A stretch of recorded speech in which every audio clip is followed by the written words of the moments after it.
வணக்கம். நான் பிரதீப். ஆக்சுவலி நம்ம இன்றைக்கி டிஸ்கஸ் பண்ண போகிற ஒரு கேஸ் பார்த்திங்கன்னா ரொம்ப இன்ட்ரெஸ்டிங்காக இருக்குது. பட் சேம் டைம் பேங்கிங் இதே மாதிரி இந்த மாதிரியெல்லாம் பண்ணுவாங்களா அப்படிங்கிறது எனக்கே ஒரு ஷாக்கிங்காக இருந்துச்சு. ஒரு லேடி கஸ்டமர், தேனியில் இருக்க லேடி கஸ்டமர் அவங்க ஒரு லோன் எடுத்திருக்காங்க. இத்தனைக்கும் அந்த அவங்க லோன் எடுத்த கம்பெனி பார்த்திங்கன்னா ஆர்பிஐ ரெஜிஸ்டர்ட் கம்பெனி தான். அந்த ஆப்பு பேர் நேம் பார்த்திங்கன்னா மணியில் ஸ்டார்ட் ஆகும். ஃபஸ்ட் லெட்டர் மணியில் ஸ்டார்ட் ஆகும். என்னால் ஃபுல்லாக சொல்ல முடியாது. ஸோ அதுக்காக நான் அந்த ஃபஸ்ட் லெட்டர் மட்டும் உங்களுக்கு சொல்லிக்கிறேன். ஸோ இந்த ஆப்பில் லோன் எடுத்திருக்காங்க. எடுத்த பிறகு என்னாச்சு அப்படின்னு பார்த்திங்கன்னா கரெக்டாக பேமெண்ட் கட்டிகிட்டு இருந்திருக்காங்க. ஒரு 3 months 4 months பேமெண்ட் கரெக்டாக கட்டிகிட்டு இருந்திருக்காங்க. அதுக்கப்புறம் அவங்க சிங்கிள் லேடியாக இருக்கனால ஒரு சின்ன ஒரு ஆக்சிடென்ட் ஆகிடுச்சு. ஸோ அவங்களால அதுக்கப்புறம் கரெக்டாக பேமெண்ட் கட்ட முடியல. ஸோ அது அவங்களுக்கு கலெக்ஷன் ரிலேட்டடாக கால் பண்ணியிருக்காங்க. கலெக்ஷன் டீம் அவங்க பர்மிஷன் கேட்டிருக்காங்க. இந்த மாதிரி அந்த டாக்குமெண்ட்டெல்லாம் அனுப்பி என்னால் இப்போ பேமெண்ட் பண்ண முடியல, நான் வேலைக்கு போகல, இன்னொரு 1 month ஆகும், எனக்கு டைம் கொடுங்க அப்படின்னு சொல்லியிருக்காங்க. பட் அந்த கலெக்ஷன் டீமில் அதை அக்செப்ட் பண்ணிக்கவே இல்லை அந்த கஸ்டமருக்கு. அகெயின் என்ன ஆயிருக்குன்னா கண்டினியூஸாக கால் வந்துகிட்டே இருந்திருக்கு. ஃபைனலாக பக்கெட் 1 பக்கெட் 2 பக்கெட் 3 அப்படி மாறி லோக்கல் ஏஜென்சிக்கு ஃபார்வேர்ட் பண்ணியிருக்காங்க. ஐ மீன் இந்த பேங்க்கில் ஃபஸ்ட்டு ஒரு 3 level மட்டும்தான் பேங்கிங் டைரெக்டாக சப்போர்ட் பண்ணுவாங்க கலெக்ஷனுக்கு. அதுக்கப்புறம் இந்த லோக்கல் ஏஜென்சிக்கு வந்துடும் ஃபைலு. ஸோ லோக்கல் ஏஜென்சிலேருந்து அந்த கஸ்டமருக்கு ஃபாலோ பண்ணிகிட்டு இருந்திருக்காங்க. ஸோ அவங்க பேசுனதுக்கு ரொம்ப வல்கராக, லேடின்னு கூட பார்க்காம என்னென்ன வார்த்தை பேசக்கூடாதோ அவ்வளோ வார்த்தையில் பேசுகிறாங்க. அந்த கஸ்டமருக்கு பேசுகிறாங்க. கஸ்டமர் ஸ்க்ரீன்ஷாட்டு எல்லாமே ஷேர் பண்ணாங்க. ரொம்ப அவ்வளோ வல்கராக இருக்குது. எனக்கு அந்த ஸ்க்ரீன்ஷாட்லாம் படித்தோன்னா ரொம்ப ஷாக் ஆயிடுச்சு. என்னடா ஒரு RBI authorised third party app இருக்குது இல்லைங்களா, 7 days லோன், இந்த மாதிரி ஆப்பெல்லாம் நிறையா இருக்குது. அவங்க அந்த மாதிரி பண்ணி கேள்விப்பட்டிருக்கோம், நம்ம நியூஸில் பார்ப்போம், இந்த மாதிரி ஹராஸ்மெண்ட் ஆகிருக்கு, அரெஸ்ட் பண்ணியிருக்காங்க அப்படின்னாலும் நியூஸ் பார்ப்போம். பட் ஒரு ஆர்பிஐ ஆத்தரைஸ் பண்ணின ஒரு என்பிஎஃப்சியோட ஒரு ஆப்பு இவ்வளோ மோசமாக கஸ்டமரை டீல் பண்ணுவாங்களா அப்படின்னு ரொம்ப ஷாக்கிங்காக இருந்துச்சு. சரி, ஓகே, அது ரிலேட்டடாக நம்ம பேசலாம் அப்படின்ட்டு அவங்க ஒரு நம்பர் சொல்லியிருந்தாங்க. அந்த நம்பருக்கு நான் அகைன் கால் பண்ணியிருந்தோம். கால் பண்ணால் நம்மள்ட்டையும் அதே மாதிரி தான் பேசுகிறான். அவன் நாங்கள் அவன்கிட்ட என்ன சொல்கிறோம், தம்பி நீங்கள் பண்ணுறது ஒரு க்ரைமு, ஒரு லேடின்னு கூட பார்க்காம இவ்வளோ தூரம் பண்ணுறீங்க, நீங்கள் அவங்க பேமெண்ட் பண்ணலைன்னா நெக்ஸ்ட் லெவல் லீகல் போங்க, கோர்ட்டில் போங்க, அவங்க கோர்ட்டில் பேமெண்ட் பண்ணிக்குவாங்க அப்படின்னு சொல்லிச்சு. பட் அவனுக்கு அது கேட்குறதே கிடையாது. அப்படியே ரொம்ப ஹராஸ்மெண்ட்டாக ரொம்ப ரொம்ப வல்கராக இது பண்ணுறானுங்க. நாங்கள் அதை கஸ்டமருக்கு எஜுகேட் பண்ணியிருக்கு, சைபர் கிரைமில் கம்ப்ளைண்ட் கொடுங்க, இவ்வளோ இதெல்லாம் வச்சு நீங்கள் கம்ப்ளைண்ட் கொடுங்க அப்படின்னு சொல்லியிருந்துச்சு. ப்ளஸ்ஸு அந்த ஆப்போட கம்பெனிக்கும் நாங்கள் மெயில் பண்ணியிருக்கோம்.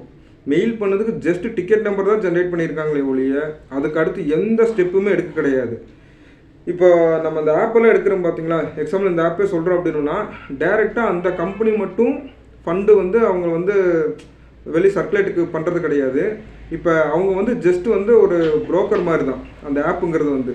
அதுக்கு பின்னாடி நிறையா பேங்க் இருக்குது. இப்போ அந்த ஆப்கார ஏகப்பட்ட பேங்க்கோடையும் என்பிஎஃப்சி செக்டார் கூடயும் டைப் வச்சுருக்கான், ரைட்டுங்களா.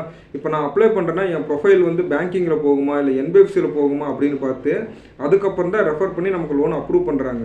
ஸோ நாங்கள் மெயில் பண்ணதுக்கு என்ன சொல்லியிருந்தாங்க அப்படின்னா, இதோட parent company, I mean fund donate பண்ண கம்பெனி வேறு இதுக்கு மெயில் பண்ணுங்கள் அப்படின்னு சொல்லி அங்கே ஒரு கஸ்டமர் கேர் நம்பர் அனுப்பிச்சிருந்தாங்க, மெயில் ஐடி அனுப்பிச்சிருந்தாங்க. நாங்கள் அதோட கஸ்டமர் கேருக்கு மெயில் பண்ணியிருந்தோம். எந்த விதமான ஒரு ரெஸ்பான்ஸுமே கிடையாது. நார்மலாக பேங்கிங்கில் நம்ம போகிறோம், நம்ம லோன் எடுக்கிறோம் அப்படின்னா அதுக்கு ஒரு கஸ்டமர் கேர் மெயில் ஐடியெல்லாம் இருக்கும். எதாவது கம்ப்ளைண்ட்னா நம்ம அதில் ரைஸ் பண்ணலாம், அவங்க நமக்கு சொல்யூஷன் கொடுப்பாங்க.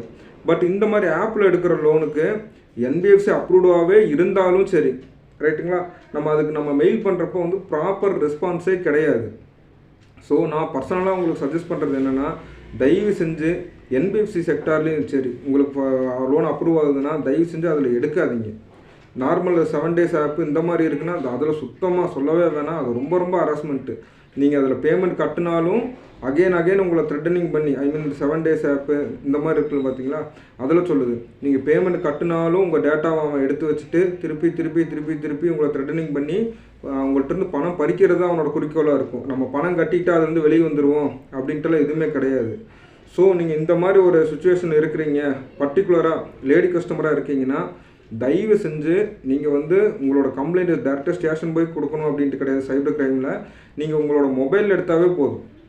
மொபைல் எடுத்து சைபர் கிரைம் போர்ட்டல் ஓப்பன் பண்ணி பேசிக் டீட்டெயில்ஸ் தான் கேட்கும். அதை நீங்கள் கொடுத்தாவே போதும், உங்களுக்கு ஏகப்பட்ட ரெஸ்பான்ஸ் இருக்கும். ஸோ நான் உங்களுக்கு பர்சனலாக சஜஸ்ட் பண்ணுறது என்னென்னா, தயவு செஞ்சு சொல்லுது, நார்மல் ஆப்பு 7 days லோன் ஆப்பு இந்த மாதிரி இதில் வந்து லோன் அப்ளை பண்ணி எடுக்காதீங்க. அது ரொம்ப பெரிய பர்டிகுலர்லி பொண்ணுங்க அப்படின்னா வந்து ரொம்ப சிக்கல் உங்களுக்கு. தயவு செஞ்சு அந்த மாதிரி இதில் லோன் எடுக்காதீங்க. இந்த மாதிரி ஒரு பிரச்சனை நீங்கள் பார்த்துட்டு இருக்க இந்த வீடியோ பார்த்துட்டு யாராவது ஃபேஸ் பண்ணுறீங்க, இல்லை உங்கள் ஃப்ரெண்ட்ஸ் யாராவது ஃபேஸ் பண்ணிகிட்டு இருக்காங்க அப்படின்னா அவங்களுக்கு எஜுகேட் பண்ணுங்கள். இது கம்பல்சரி வந்து சைபர் கிரைமில் நீங்கள் கம்ப்ளைண்ட் பண்ணால் மட்டும்தான் வந்து உங்களுக்கு நீங்கள் அந்த பிரச்சனையிலேருந்து வெளியில் வர முடியும். இந்த சப்போஸ் நீங்கள் இந்த மாதிரி பிரச்சனை ஃபேஸ் பண்ணிகிட்டு இருக்கீங்க அப்படின்னா வந்து நீங்கள் தாராளமாக நீங்கள் எங்களோட நான் ஸ்க்ரீனில் தெரிகிற அந்த நம்பருக்கு நீங்கள் காண்டாக்ட் பண்ணுங்கள். நம்மளால் முடிஞ்ச சப்போர்ட் பண்ணி கொடுக்குறோம். ஃப்ரீ தாங்க. கன்சல்டேஷன் இந்த மாதிரி இதுக்கெல்லாம் நம்ம எதுவும் சார்ஜஸ் பண்ணுறது கிடையாது. நான் இதை ஏன் எதுக்காக சொல்கிறேன் அப்படின்னா, ஃபினான்ஸ் ஃபீல்டில் பேங்கிங் ஃபீல்டில் நான் ஒரு 12 to 13 years எக்ஸ்பீரியன்ஸ் இருக்குது. ஸோ என்னோடய நாலேஜ் மற்றவங்களுக்கு ஷேர் ஆகணும் அப்படிங்கிறதுக்காக தான் வந்து நான் இந்த ஒரு சேனலை ஓப்பன் பண்ணி என்னால் முடிஞ்ச இதை வந்து நான் உங்களுக்காக ஷேர் பண்ணிகிட்ருக்கேன். ஸோ இந்த மாதிரி உங்கள் லோன் எடுத்துகிட்டு இந்த மாதிரி ஹராஸ்மெண்ட்டில் யாராவது இருக்காங்க அப்படின்னா தயவு செஞ்சு அவங்களுக்கு இந்த வீடியோ ஷேர் பண்ணுங்கள்.